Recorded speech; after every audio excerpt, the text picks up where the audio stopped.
शुरुआत करते हैं दोस्तों आज के न्यूज़पेपर की हम एडिटोरियल वाले हिस्से के साथ में। आज जो पहला एडिटोरियल हम डिस्कस कर रहे हैं वो इंडिया को ग्लोबल पावर बनाने को लेकर के है।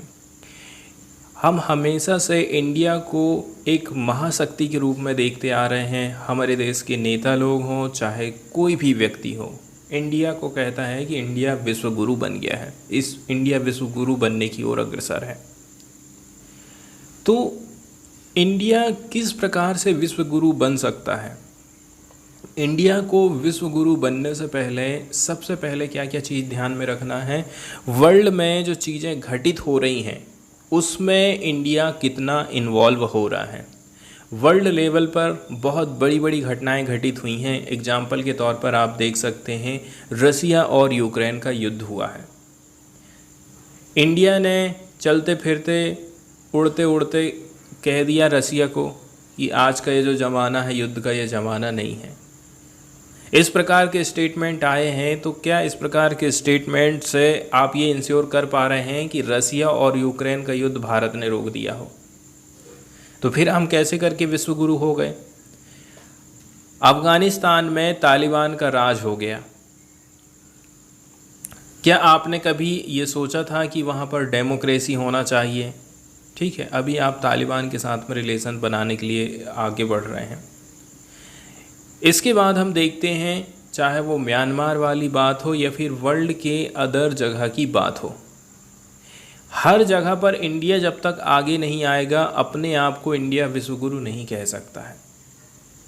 दूसरी नंबर की बात यह हो गई। इसके अलावा हमें ये ध्यान रखना है कि हमारे देश में भी कुछ समस्याएं चल रही हैं। सबसे पहले हमें उन समस्याओं से निपटना है, तब जा कर के आप भारत को विश्व गुरु बोलिए।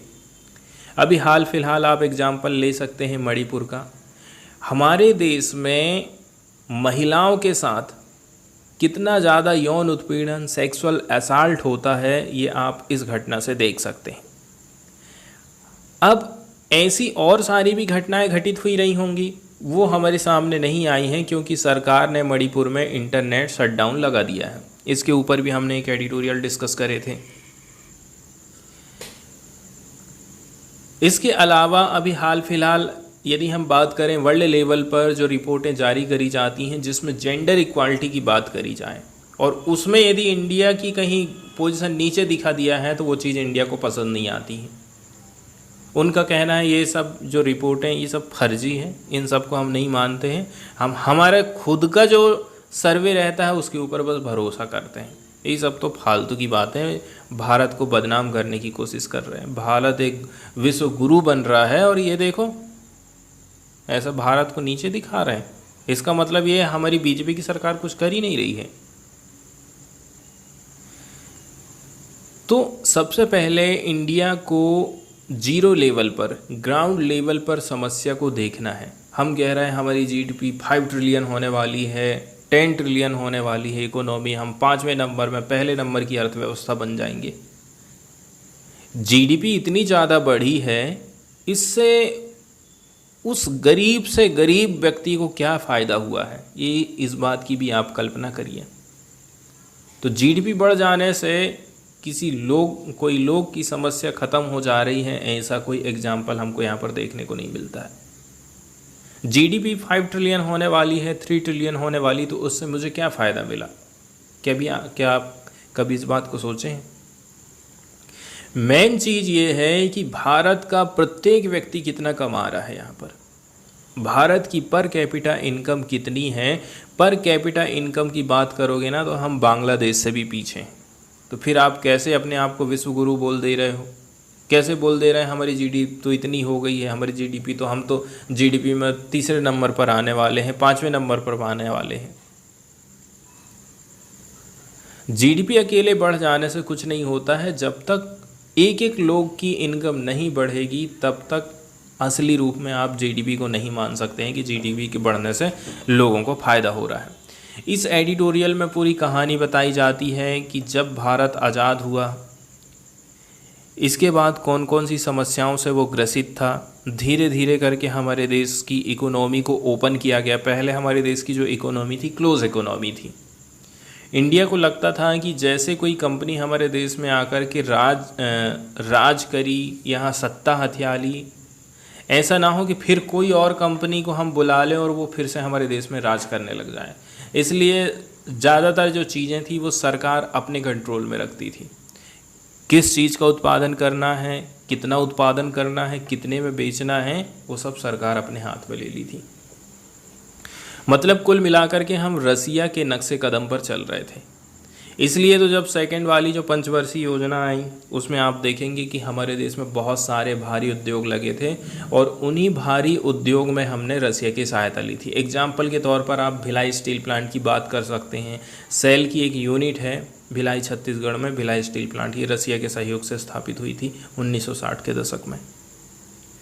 तो उस समय में रसिया में जो चीज़ें चल रही थी उन चीज़ों को हम शुरू में फॉलो कर रहे थे। इसके बाद धीरे धीरे हम देश दुनिया को देखने लगे कि नहीं यार, एक काम करते हैं, ना तो हम प्राइवेट वाली इकोनॉमी को अपनाएंगे, ना तो हम गवर्नमेंट वाली इकोनॉमी को अपनाएंगे, हम जो है मिश्रित रूप को अपनाएंगे। इसलिए हमारे देश में जो है मिक्स्ड इकोनॉमी का कॉन्सेप्ट चलता है।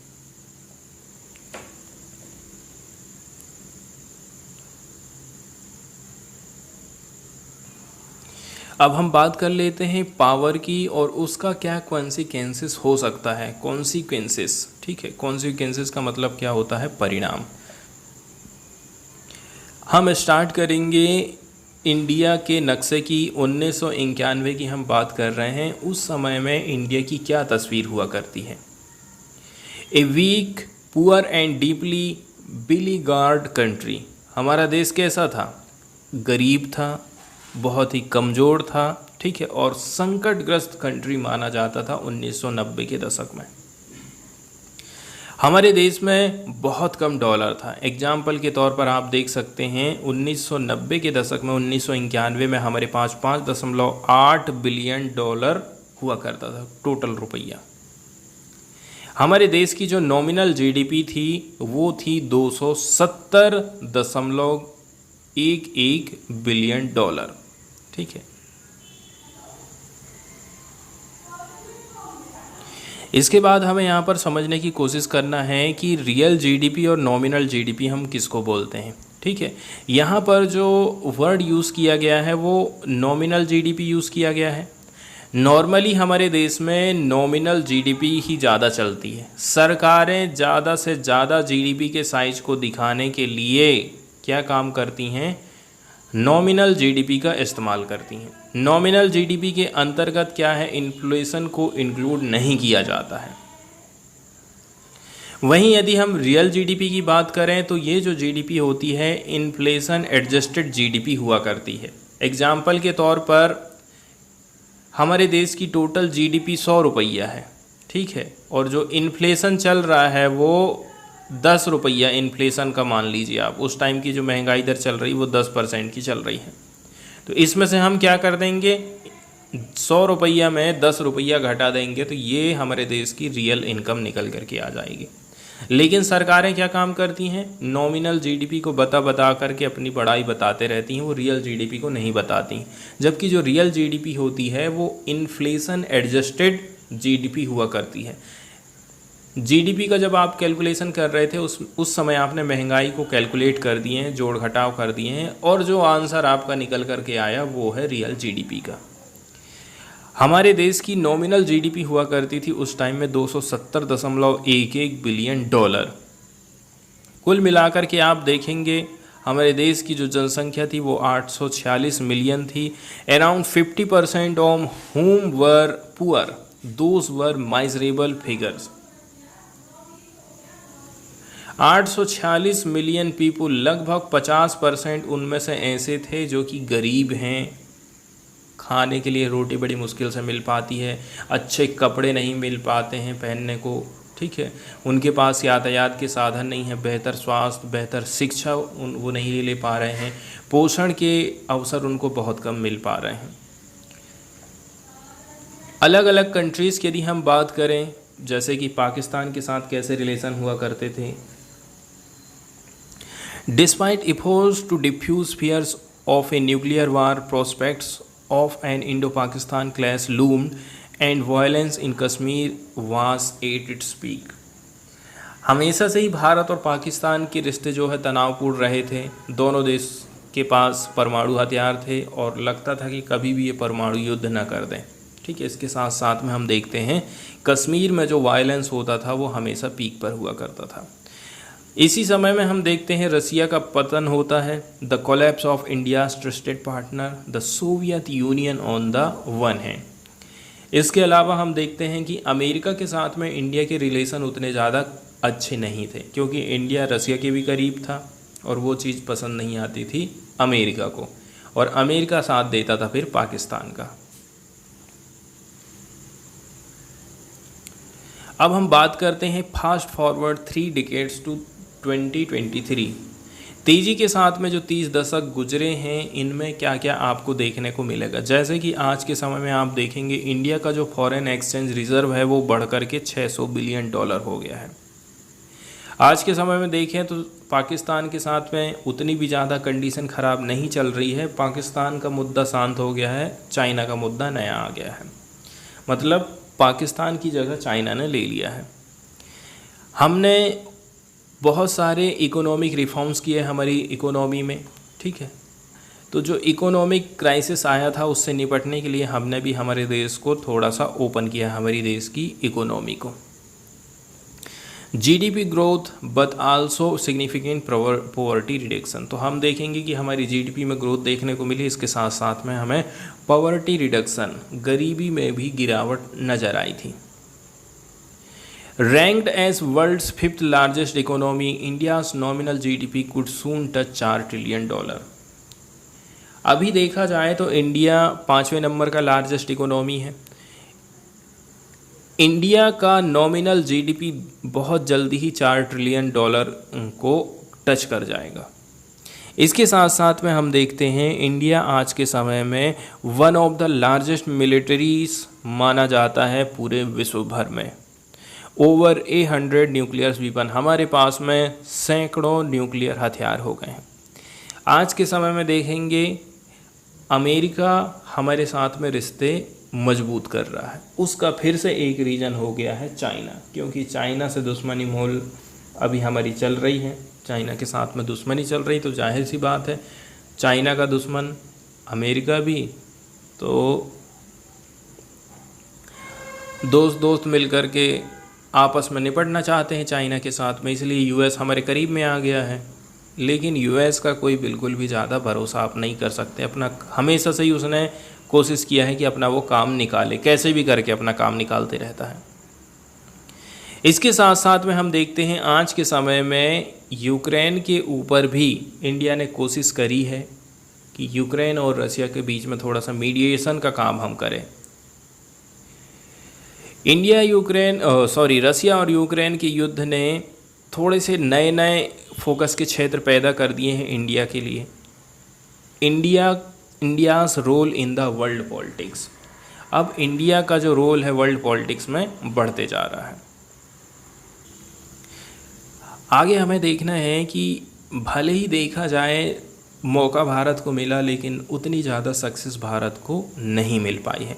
इसके अलावा हमारे पास चैलेंजेस है कि आज भी लाखों लोग गरीबी रेखा में जी रहे हैं, गरीबी के लेवल से भी नीचे जी रहे हैं। कैसे करके हम उनको ऊपर उठा सकते हैं। इसके अलावा यदि हम बात करें ग्रेट पावर स्टोरी के हिसाब से, यदि हम भारत को बोल रहे हैं, तो भारत का जो पर कैपिटा था वो $1947 था। जबकि यदि हम बात करें 5वें नंबर की लार्जेस्ट इकोनॉमी है हम विश्व में, वहीं जो बांग्लादेश का ये जो डेटा हम देख रहे हैं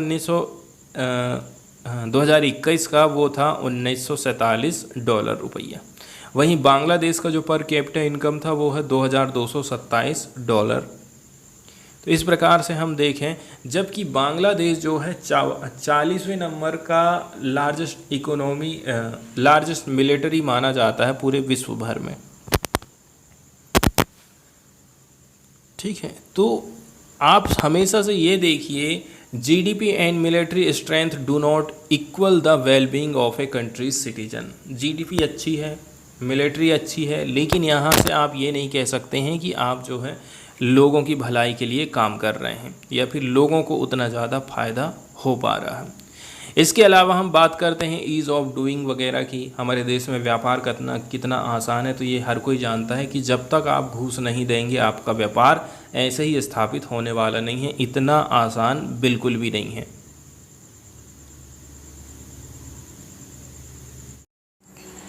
इसके बाद वाला जो एडिटोरियल हम डिस्कस करेंगे वो चैटबॉट से रिलेटेड है। पार्टिकुलरली आर्टिफिशियल इंटेलिजेंस इतने ज़्यादा आगे पहुंच गई है कि वो एक इंसान की जगह ले रहा है। मशीनें, सॉफ्टवेयर, एप्लीकेशन आज के समय में इंसानों की जगह ले रहे हैं, उसकी जगह को पूरा कर दे रहे हैं।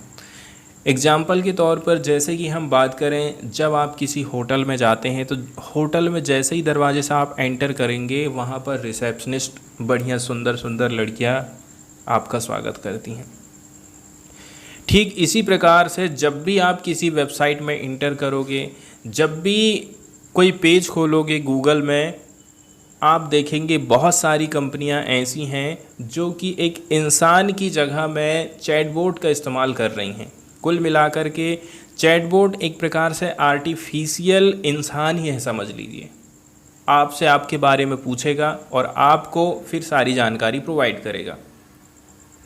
एग्जाम्पल के तौर पर देखेंगे आप, SBI कार्ड में एक इला करके एक लेडीज़ हैं, ठीक है। वो आपसे आप क्वेश्चन पूछती है कि कैसे, क्या आपकी समस्या है, कैसे करके मैं आपको उसका हल निकाल करके दे सकती हूँ। तो कुल मिलाकर के आपको एक कॉर्नर में छोटा सा आइकन रहेगा, वहाँ लेडीज़ का चिन्ह रहेगा, हेलो आई एम इला, what may I help you करके शुरू में ही दिखा देगा। वहाँ जाकर के आपके जो भी डाउट है उसको क्लियर कर सकते हैं। कुल मिलाकर के SBI कार्ड ने जो काम एक इंसान कर सकता था, जैसे कि आप देखेंगे कॉल सेंटर में, ठीक है, लोगों को बैठा दिया जाता है, वो लोगों की समस्याओं को सुनते हैं, उनका हल उनको प्रोवाइड करते हैं, तो उस इंसान के बराबर में ये चैटबॉट आजकल करने लगे हैं। मतलब आज के समय में ऐप, प्रोग्रामिंग, आप जो कुछ भी समझ लीजिए, इनके मदद से इंसान की जो ज़रूरत है उसको पूरा किया जा रहा है। और यहाँ पर आप देखेंगे एकदम आपको सटीक आंसर मिलते हैं।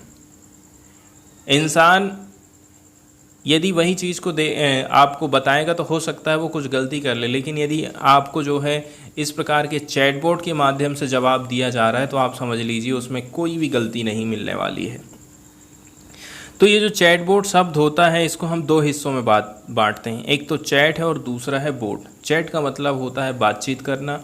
आप टाइप कर रहे हैं, जैसे कि फ्लिपकार्ट में ही आप कोई चीज़ पूछना चाह रहे हैं, तो वहाँ पर यदि एक चैटबॉट है तो आप वहाँ पे चैट करेंगे, उससे पूछेंगे कि ये इसमें कौन कौन सी खासियत है वाले मोबाइल में, तो आपको वो चैटबॉट है, रोबोट है, अपने आप आंसर देते जाएगा। और बोट का मतलब रोबोट होता है। इस तरह चैटबॉट का मतलब होता है बातचीत करने वाला रोबोट। ये कोई फिजिकल रोबोट नहीं होता है। चैटबॉट एक तरह का कंप्यूटर प्रोग्राम होता है जिसे नॉर्मल क्वेश्चन आंसरिंग के लिए बनाया जाता है। चैटबॉट से कोई भी बात कर सकता है। जैसे ही आप चैटबॉट से कोई ऐसा सवाल पूछेंगे जिसका जवाब उसे पता होगा, वो तुरंत जवाब ज़रूर देता है। आप चैटबॉट से बिल्कुल ऐसे बात कर सकते हैं जैसे आप किसी इंसान से बात कर रहे हैं। दुनिया भर की बहुत बड़ी बड़ी कंपनियां हैं जो कि चैटबॉट का इस्तेमाल कर रही हैं, जिनमें से आप देख सकते हैं हॉस्टिंगर, मैसेज एनवे, डोमिनोज, कैस्पर। तो चैटबॉट एक प्रकार का सॉफ्टवेयर एप्लीकेशन होता है जिसका उपयोग लाइव मानव एजेंट के साथ सीधे संपर्क प्रदान करने के लिए, ठीक है, सीधे संपर्क प्रदान करने के बदले टेक्स्ट या टेक्स्ट टू स्पीच के माध्यम से ऑनलाइन चैट वार्तालाप करने के लिए किया जाता है। कई प्रकार के चैटबॉट पाए जाते हैं। इसको दो मेनली आप देखेंगे, एक होता है रूल बेस्ड और दूसरा होता है AI चैटबॉट। तो यहाँ जो एडिटोरियल में हम डिस्कस करेंगे वो AI बेस्ड चैटबॉट के बारे में हम बात करेंगे। तो एक होता है rule based chatbot. Rule based chatbot ऐसे चैटबॉट होते हैं जिनके जवाब पहले से ही सेट कर दिए गए हैं। इन चैटबॉट के प्रोग्राम में पहले से ही एक सेट ऑफ क्वेश्चन को डाल दिया जाता है, जिसके कारण ये सिर्फ उन्हीं सवालों के जवाब दे सकते हैं और बाकी की आप कुछ और पूछेंगे तो उसके जवाब ये नहीं दे पाएंगे। अगर आपने इनसे कोई ऐसा सवाल पूछ लिया जो इनके प्रोग्राम में नहीं है तो ये उनका जवाब नहीं दे पाएंगे। नॉर्मली ज़्यादातर मैं जो चैटबॉट देखा हूँ वो इसी टाइप के देखा हूँ। वहीं जो AI चैटबॉट होते हैं वो अपने दिमाग के हिसाब से आपका जवाब दे देंगे। एआई बेस्ड चैटबॉट्स ऐसे होते हैं जो किसी भी सवाल का जवाब दे सकते हैं। इनमें कोई भी सवाल नहीं डाले गए हैं पहले से, बल्कि आप कोई भी सवाल करोगे तो उसका जवाब ये फटाफट दे देंगे। यूज़र इनसे कोई भी सवाल पूछ सकता है। ऐसे चैटबॉट्स यूज़र के किसी भी सवाल का जवाब तुरंत दे देते हैं। कुल मिलाकर के देखा जाए तो ये जो एआई चैटबॉट्स होते हैं समय के साथ लिखने की काबिलियत रखते हैं। जैसे जैसे ये यूज़र के साथ बात करते हैं वैसे वैसे ये और भी ज़्यादा स्मार्ट होते जाते हैं, ठीक है। और ये यूज़र से बात कर कर के सीखते हैं और अपने जवाब की एक्यूरेसी को भी बढ़ाते जाते हैं। एआई चैटबॉट्स का आप एग्जांपल देख सकते हैं। अमेजन की एलेक्सा है, ठीक है। बोलते हैं ना, कई बार आप देखें म्यूज़िक चालू करो, लाइट चालू करो, पंखा चालू करो। गूगल का असिस्टेंस है, एप्पल की सीरी है। ये सभी चैटबॉट्स हैं जो कि समय के साथ सीखते सीखते आज बहुत स्मार्ट हो गए हैं। वहीं यदि हम चैटबॉट से रिलेटेड कुछ कंसर्न्स की बात करें, नुकसान की बात करें, तो पहले नंबर की बात यह है डिफ़िकल्ट टू क्रिएट। चैटबॉट को हर कोई यूज़ नहीं कर सकता है। हर कोई यूज़ करने का मतलब ये है, आप ये सोचें कि मैं एक वेबसाइट बनाया हूँ और वहाँ पर मैं एक तो चैटबॉट रखूँगा, तो ये आपके लिए ऐसा सस्ता वाला सौदा होने वाला नहीं है। चैटबॉट को कोई आसानी से बना नहीं पाता है। चैटबॉट बनाने के लिए अच्छी कोडिंग आना ज़रूरी है, लेकिन आजकल मार्केट में मोबाइल मंकी जैसी कुछ वेबसाइट आ गई हैं जिनकी मदद से बहुत आसानी से कोई भी चैटबॉट बना पा रहा है। लैक ऑफ इमोशंस की बात करते हैं। जाहिर सी बात है, जो इंसान है वो फीलिंग्स के साथ में आपसे बातचीत करेगा, लेकिन चैटबॉट में कोई आपको फीलिंग्स नहीं मिलेगी। भले ही वहाँ पर एक लड़की के तौर पर लड़की नाम रख दिया जाएगा उस चैटबॉट का, ठीक है, और फीमेल की तरह बातचीत करेगी, लेकिन वहाँ पर आपको फीलिंग्स बिल्कुल भी नहीं मिलने वाली। ना तो आपको थोड़ा सा हंसी मजाक मिलेगा। इसके बाद हम सीधे चलते हैं एडिटोरियल की तरफ और बढ़ते हैं एडिटोरियल में कौन कौन सी चीज़ों का उल्लेख किया जाता है। Artificial intelligence require pronounce to establish an identity that is distinct from that of humans. Artificial intelligence में रिक्वायरमेंट है कि हम प्रोनाउंस करें। रिक्वायर्स टू प्रोनाउंस, सबसे पहले तो आप कोई चीज़ बना रहे हैं तो उसको क्या कह के संबोधित करेंगे। लड़का, लड़की, यू, ही, दे, क्या चीज़ करके आप उसको पुकारेंगे। लेकिन उसको आप जो आइडेंटिटी दे रहे हैं इंसानों से थोड़ा सा अलग आपको देना चाहिए, ठीक है। यहाँ पर डिस्टिंक्ट वर्ड यूज़ किया गया है। डिस्टिंक्ट का मतलब होता है अलग थलग, थोड़ी सी हटके। And it is a right for ethical and security reason. ऐसा हम क्यों बोल रहे हैं? ये एक एथिकल कारण है, ये एक सिक्योरिटी रीजन भी है। To know that a person is dealing with a bot. Artificial intelligent chatbots are having a seminal moment. आज के समय में आप देखेंगे आर्टिफिशियल इंटेलिजेंट पर आधारित जो चैटबॉट हैं, ठीक है, आज के समय में कितना आगे बढ़ते जा रहे हैं। आर्टिफिशियल इंटेलिजेंस का थोड़ा सा इंट्रो हम पहले भी देख चुके हैं, यहाँ पर भी देख ले रहे हैं। ये जो आर्टिफिशियल इंटेलिजेंस चैटबॉट होते हैं, इनको इस प्रकार से ट्रेनिंग दी जाती है कि ये इंसानों के जैसे बातचीत कर सकते हैं। इसके लिए एक प्रोसेस का इस्तेमाल करते हैं जिसको हम बोलते हैं नेचुरल लैंग्वेज प्रोसेसिंग। शॉर्टकट में इसको बोलते हैं NLP।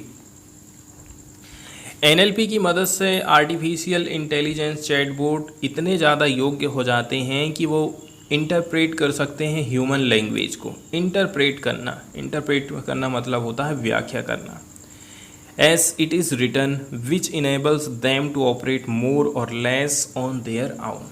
आपने कोई चीज़ पूछा है, आपने लिखित में कोई चीज़ क्वेश्चन उससे पूछा है और आपको लिखित में ही जवाब मिलते जाएगा। दूसरे शब्दों में कहें तो AI चैटबॉट सॉफ्टवेयर अंडरस्टैंड कर सकते हैं language outside of pre program command. आपने ऑलरेडी से क्वेश्चन उसमें नहीं डाला है, ठीक है, फिर भी वो आपके क्वेश्चन को समझ पा रहे हैं और उसके हिसाब से आपको आंसर दे रहे हैं। यहाँ पर एक ग्राफ के माध्यम से, छोटे से प्रोग्राम के माध्यम से देख सकते हैं कि क्या हो सकता है, चैटबॉट कैसे करके काम करेगा, ठीक है। यहाँ पर ये आप बैठी हैं, आपने क्या काम किया? सबसे पहले एनालाइज यूज़र्स रिक्वेस्ट। मैंने एक क्वेश्चन डाला, आपने एक क्वेश्चन डाले, उसके बाद यूज़र्स की रिक्वेस्ट का एनालाइज किया गया। इसके बाद आइडेंटिफाई किया गया इंटेंट एंड एंटिटीज़ को। तीसरे नंबर पे कंपोज किया जा रहा है आपके आंसर को और फिर भेज दिए हैं आपको। इस प्रकार से आपको आपका आंसर मिल सकता है। ऐसे करके एआई चैटबॉट काम करता है। ये यहाँ पर आप बैठी हैं, आपने सबसे पहले क्या काम किया है, अपना क्वेश्चन टाइप किया है। सेकेंड नंबर पर ये जो कंप्यूटर प्रोग्राम है उसको एनालाइज कर रहा है, फिर आइडेंटिफाई कर रहा है इंटेंट को एंड एंटाइटीज़ को। इसके बाद कंपोज रिप्लाई, और आपके हिसाब से ही आपको वो जवाब देगा। ठीक है, जैसे आप लड़का हैं तो लड़के के हिसाब से, और आप लड़की हैं तो लड़की के हिसाब से। लार्ज लैंग्वेज मॉडल्स की बात करें, लार्ज लैंग्वेज मॉडल के माध्यम से ही चैटबॉट इंसानों की तरह, एक्सपर्ट इंसानों की तरह बातचीत कर पा रहे हैं। यहाँ तक कि आप देखेंगे कुछ कुछ समय में तो ये इंसानों से भी ज़्यादा बेटर जॉब कर रहे हैं then best of us summarising a complex idea. किसी चीज़ की समस्या से आप ग्रसित हैं, सोच रहे हैं कि इसका कोई सॉल्यूशन निकल जाता, तो हो सकता है चैटबॉट ऐसे भी आ जाएं जो कि आपकी समस्या को हल भी कर सकें। आप बोल रहे हैं कि मेरे को पर्यावरण के ऊपर निबंध लिखना है, ठीक है, आर्टिफिशियल इंटेलिजेंस के ऊपर एक ऐसी लिखिए, ऐसे लिखिए, तो वो भी काम अब चैटबॉट के माध्यम से हो पाएगा। यहाँ पर हमको प्रॉम्प्ट्स जैसे वर्ड भी देखने को मिल जाते हैं। ठीक है, जब भी आप इंटरनेट में सर्चिंग करते हैं तो इसके लिए रिक्वायरमेंट रहता है us to learn the art of keyword. Google में आप कुछ भी कीवर्ड टाइप करते हैं जब जाकर के आपको रिजल्ट मिलता है। वहीं एलएलएम में रिक्वायरमेंट रहती है अस टू मास्टर प्रॉम्प्ट्स। हमें किस चीज़ की ज़रूरत है, हमें मास्टर प्रॉम्प्ट्स की ज़रूरत है, संकेतों की ज़रूरत है एलएलएम्स के लिए। अब प्रॉम्प्ट्स की बात करें, प्रॉम्प्ट्स क्या होते हैं, ये एक प्रकार से आर्कीटाइप, मूल रूप से यूज़र जनरेटेड क्वेश्चन होते हैं। प्रॉम्प्ट्स का मतलब क्या है, क्वेश्चन से है, as well as instruction by software program which elicit a desired response from the algorithm. तो प्रॉम्प्ट्स का मतलब है क्वेश्चन से, इंस्ट्रक्शन से। ये किसके द्वारा तैयार किए गए हैं, सॉफ्टवेयर प्रोग्राम के माध्यम से, इसी से आपका जवाब निकलता है। प्रॉम्प्ट इंजीनियरिंग आज के समय में is becoming a sort after job to train chatbot to act more like efficient human being. Prompt engineering के माध्यम से ही चैटबॉट को एफिशिएंट ह्यूमन बीइंग्स की तरह तैयार किया जा रहा है। अब यहाँ पर एक समस्या जो आती है, समस्या तो नहीं कह सकते हैं, आप ये कह सकते हैं कि जब भी कोई कंपनी चैटबॉट बनाती है तो मैं उसको लड़का बनाऊं कि लड़की बनाऊं कि फिर जेंडर फ्री रखूं उसको, ये उनके मन में क्वेश्चन पैदा हो जाता है। लॉ मेकर्स इस बात को लेकर के डिवाइडेड हैं इस क्वेश्चन को। ठीक है, लीगल पर्सनहुड दी जाए कि नहीं दी जाए, तो क्या चीज़ इसको दिया जाए। कई लोग सोचते हैं कि यदि हम इसको लड़की के हिसाब से तैयार करेंगे, इसका नाम लड़की रख देंगे और ये लड़की की तरह बात करेगी, सुंदर सी लड़की की तरह, तो हो सकता है लोगों का अट्रैक्शन ज़्यादा होगा। ठीक है, लोग ज़्यादा से ज़्यादा लड़की के साथ में बातचीत करना पसंद करते हैं। हर जगह आप देखेंगे होटलों में जो रिसेप्शनिस्ट रहती हैं वो लड़कियां रहती हैं, वहीं हवाई जहाज़ में आप देखेंगे जो एयर होस्टेस रहती हैं वो भी लड़कियां ही रहती हैं। तो इस हिसाब से कई लोग क्या सोचते हैं कि नहीं, इनको हम जो है एक लड़की की तरह तैयार करेंगे इन चैटबॉट्स को। Reduce cases of AI's mistaken identity. अब इससे क्या चीज़ हो सकता है, आपको ये ध्यान रखना है, आर्टिफिशियल इंटेलिजेंस की जो मिस्टेकन आइडेंटिटी है, इस प्रकार के जो केसेस हैं वो रिड्यूस हो पाएँ, इसके लिए क्या किया जा सकता है। एक्सपर्ट लोग ये सजेस्ट करते हैं that restricting AI from using first person pronouns as well as other human pronouns may reduce cases of AI's mistaken identity. Expert लोग क्या सजेस्ट कर रहे हैं, फर्स्ट पर्सन और सेकंड पर्सन का प्रोनाउंस, ये रिड्यूस कर सकता है एआई की मिस्टेकन आइडेंटिटीज़ को। फर्स्ट पर्सन किसको बोलेंगे, जिसको हम प्रथम पुरुष बोलते हैं, हिंदी में देखा जाए, संस्कृत में देखा जाए तो फर्स्ट पर्सन वो होता है जो व्यक्ति बात कर रहा है। सेकंड पर्सन बोलेंगे वो किसके साथ में बात कर रहा है। ठीक है, जैसे कि मैं सामने कोई बैठा उसके साथ में बात कर रहा हूँ, तो मैं हो गया फर्स्ट पर्सन, सेकंड पर्सन हो गया वो, और तीसरे की कहीं बातचीत चल रही है कि वह किसी थर्ड पर्सन के बारे में बात कर रहा हूँ, वो तो ऐसा है, वो तो वैसा है, वो तो वहाँ गया, उसने ये किया, तो उसको हम थर्ड पर्सन बोलते हैं। तो आर्टिफिशियल एक्सपर्ट लोग ये सजेस्ट करते हैं, यदि हम आर्टिफिशियल इंटेलिजेंस को रिस्ट्रिक्ट कर दे रहे हैं कि आप फर्स्ट पर्सन का इस्तेमाल मत करिए, आप अदर ह्यूमन प्रोनाउंस का इस्तेमाल मत करिए, इससे आर्टिफिशियल इंटेलिजेंस की जो मिस्टेकन आइडेंटिटी है, उस प्रकार की जो घटनाएं हैं वो कम हो सकती हैं।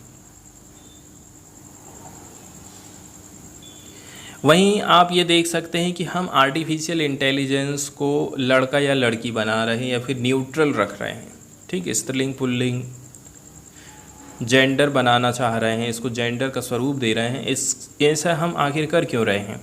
इससे क्या है, यूज़र के साथ में जो इमोशनल कनेक्शन है ना, वो स्थापित हम कर सकें। In the long run this would reap the benefits of greater engagement, ज़्यादा से ज़्यादा इंगेजमेंट हो सकता है ग्राहकों का चैटबॉट के साथ में, ठीक है। इसके अलावा आप देख सकते हैं आपको अच्छे से अच्छा रिवेन्यू स्ट्रीम देखने को मिल जाएगा।